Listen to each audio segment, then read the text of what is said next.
कृष्णाय वासुदेवाय हरये परमात्मने प्रणतक्लेशनाशाय गोविंदाय नमस्तुते। प्रेम से बोलिए भगवान श्री गणेश की जय, भगवान भोलेनाथ की जय, भगवान विष्णु की जय, माता लक्ष्मी की जय, सर्व देवी देवताओं की जय हो। प्रिय भक्तों, आप सभी के अपने YouTube चैनल भक्ति प्रेम रक्षा में बहुत बहुत स्वागत है। आइए हम सब सुनते हैं आज कार्तिक मास महात्म्य के 5वें अध्याय की कथा। कार्तिक मास महात्म्य व्रत कथा के 5वें अध्याय में राजा पृथु से नारद जी ने कहा, अश्विन मास के शुक्ल पक्ष की एकादशी से शुद्र होकर कार्तिक मास का व्रत करना आरंभ करना चाहिए।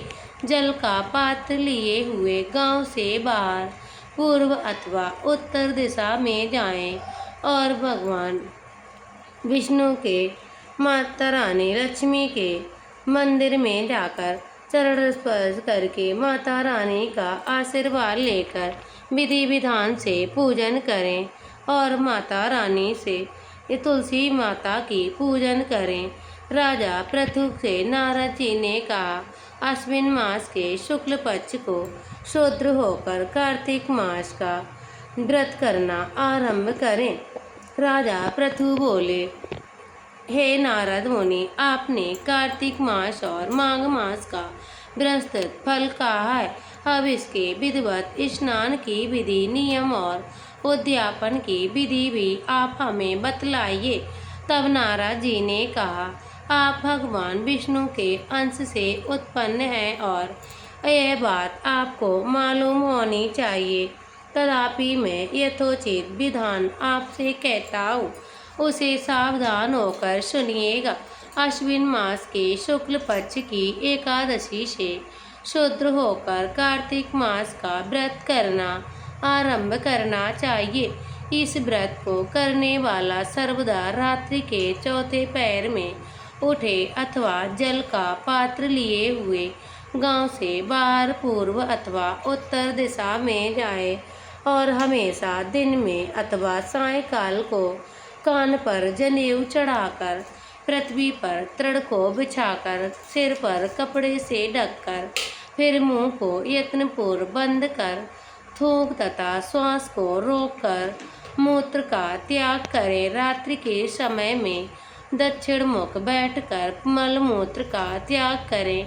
अपने लिंग को पकड़कर उठे और मृतिका और जल से सावधानी से धोकर दुर्गंध को नष्ट करें। तब शौच क्रिया पूर्ण करें और एक बार लिंग में 3 बार, हाथ में फिर शिश्रु में तथा हाथ में 2 बार, 5 बार गुदा में और 10 बार बाएं हाथ में, दोनों हाथों में 7 बार मिट्टी लगाकर अच्छी तरह धो ले। यदि शौच विधि गृहस्थों के लिए कही गई है, ब्रह्मचारियों के दूनी, गृहस्थान की त्रिगुनी और सन्यासियों को चौगुनी यदि शुद्र करनी चाहिए, जो कि विधि 3 दिन में बताई गई है, उसकी आदि शुद्र रात में होनी चाहिए। इसमें भी औगी आतुर और उसमें भी आदि विधि यात्री को करनी चाहिए। शौच कर्म से रतित मनुष्य को समस्त क्रियाएं निष्फल होती हैं। जो मनुष्य मुख शुद्धि दातून नहीं करता, उसके सब मंत्र निष्फल हो जाते हैं। अतः दांत जीभ को मलपूर्वक स्वच्छ करना चाहिए। हे वनस्पतु, तू आयु बल कीर्ति तेज प्रवाह पशु संपत्ति ब्रह्मा ज्ञान बुद्धि विद्या हमको दे। ये मंत्र पढ़कर दातून वृक्ष से ग्रहण करें और ये मंत्र कहकर दूध वाले वृक्ष से 12 अंगुल दातून लेकर और श्राद्ध व्रत करें। दिन में करें प्रतिपदा, अमावस्या, नवमी, छठ, रविवार, चंद्र और सूर्य के ग्रहण में दंत धावन कदापि नहीं करना चाहिए। कटीले पेड़, कपास, पीपल, रेड़ और और दुर्गंध निर्गंध वृक्षों की दातून नहीं करें। तत्पश्चात फूल माला चंदन और पानी इत्यादि पूजन सामग्री लेकर प्रसन्न होकर भक्ति पूर्वक भगवान विष्णु भगवान अर्थात शिव जी भगवान भोलेनाथ का पूजन करें। मंदिर जाएं, वहाँ देवताओं को अर्घ दें। आचमनी आदि वस्तुओं से अलग अलग पूजन अथवा प्रार्थना कर उन्हें प्रणाम करें। नित्य आदि मंगल कीर्तन करें। फिर लाल भीड़ मृगन आदि को बजावें गावें और नर्तकों के साथ नाचें। फिर माला चंदन तांबूल दिगों से उन गायकों का भी पूजन करें। फिर माला चंदन तांबूल दिगों से उन गायकों का पूजन करें। फिर क्योंकि देवी स्थानों में गाए वाले साक्षात भगवान विष्णु का भजन ही गा रहे हैं। ये जो शतगति भगवान श्री हरि विष्णु के तपस्या योग और दान द्वारा प्रसन्न करते हैं। किन्नर कलयुग में अनुराग सहित भगवान विष्णु गान है। भगवान को प्रसन्न करने के लिए मान का ध्यान रखें। हे राजन, मैंने एक बार भगवान विष्णु से पूछा, आप अधिकतर कह रहे थे। ये सुनकर भगवान विष्णु ने कहा, हे नारद मुनि, मैं वैकुंठ अथवा योगियों के हृदय में भी रहता हूँ। अतः जहाँ मेरे भक्त गुणगान करते हैं वहाँ मैं अवश्य रहता हूँ। पूजन करना भगवान प्राणी चंदन मालदिकों से हमारे भक्तों का पूजन करते हैं। उसे मुझे जैसी प्रीत होती है वैसी ही प्रीत मेरे पूजन कीर्तन करने वालों की नहीं हो सकती, वैसी मेरे पूजन से भी नहीं हो सकती।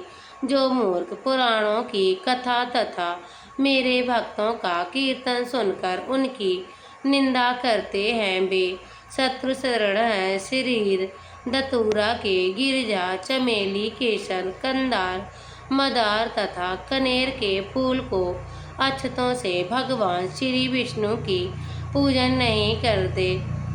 अड़ैल कंद ऋषि जूही मालंती केवड़ा के पुष्पों से भगवान भोलेनाथ शिव जी का जो पूजन नहीं करता, माता लक्ष्मी की अभिलाषा करने वाले पुरुष को चाहिए कि तुलसी पत्र को, गणेश की दुर्वा से, दुर्गा जी के अगस्त के फूल से, सूर्य नारायण की पूजा करें। भगवान विष्णु की तुलसी दल से पूजा करें। भगवान श्री गणेश की दुर्वा से पूजन करें। दुर्गा जी की अगस्त के फूल से पूजन करें अथवा सूर्य नारायण की पूजन करें।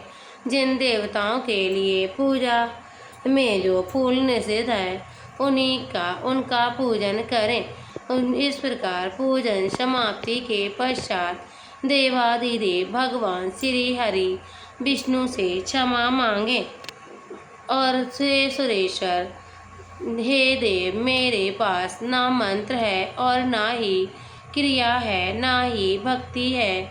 मैंने जो भक्ति में हीन हूँ और जो कुछ भी आपकी पूजा मैंने की है, आप हमारी उस पूजा को पूर्ण करें। आपकी पूजा मैंने की है, उस पूजा को आप पूर्ण करें। इतना कहने के बाद परिक्रमा करें, दंडवत प्रणाम करें और क्षमा प्रार्थना करके गायन कीर्तन आदि करना चाहिए। जो मनुष्य शिव पुराण शिव भगवान भोलेनाथ की विधि विधान पूर्वक कार्तिक मास की रात्रि में पूजन करते हैं, वे पवित्र आत्मा होकर अपने पूर्व पुरुषों के साथ विष्णु लोक को जाते हैं। तो प्रेम से बोलिए भगवान विष्णु की जय। 5वां अध्याय संपूर्ण हुआ। इसके आगे की कथा आप अगले वीडियो में ज़रूर सुनिएगा। मिलते हैं अगली वीडियो के साथ, तब तक के लिए जय श्री कृष्ण, राधे राधे।